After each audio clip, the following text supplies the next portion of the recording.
Many strange and disturbing issues in this release.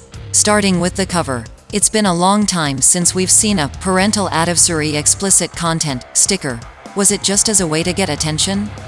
A picture of a beautiful night cityscape sure isn't the best choice to illustrate a cover of a melodic death metal, blackened deathcore band.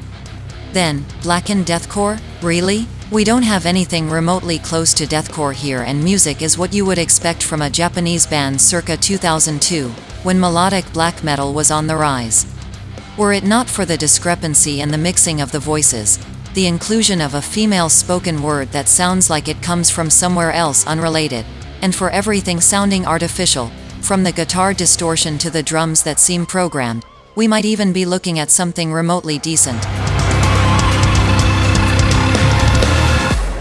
9 years later, the North American death, doom metal band is back with an album that will captivate all those who like that nostalgic feeling that takes us back to the passage from the 80s to the 90s. More curiously, for bands that are more European than North American. In any case, Entitled to Death is an album that doesn't care about fashion. It doesn't even care about the fact that music is more and more disposable, and for that reason it's necessary to find hooks left and right to capture the listener's increasingly slippery attention. Raw sound, dragged out riffs, but with that very nice death, doom taste. Fans of the genre will get a full plate of what they like, even though it's not an album that has great intentions of presenting something new. Honestly, it's not even necessary. We've said many times before, one of the most desirable ways to bring more dynamics to deathcore is through the crossing with more symphonic sonorities and closer to a certain dynamic familiar to death and melodic black metal. An aesthetic that seems to be present in Sulfur since the beginning, either by their logo or their image. In musical terms, this is also quite evident, although by now it has only one flaw: it is no longer new. But that doesn't mean you still have a good deathcore album and a work where you can see a band with a lot more to give.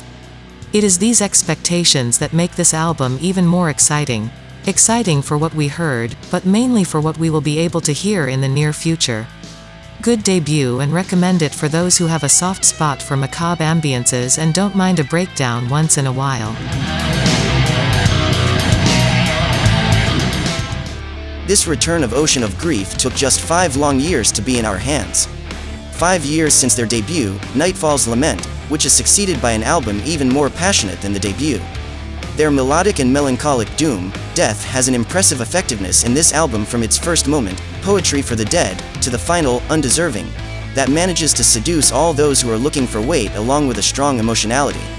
Pale Existence is an album that makes us think of the good moments of the early career of bands like Catatonia or October's Rain, but more than putting us on those familiar grounds, it sounds like a breath of fresh air that melodic doom, death hasn't had in a long time.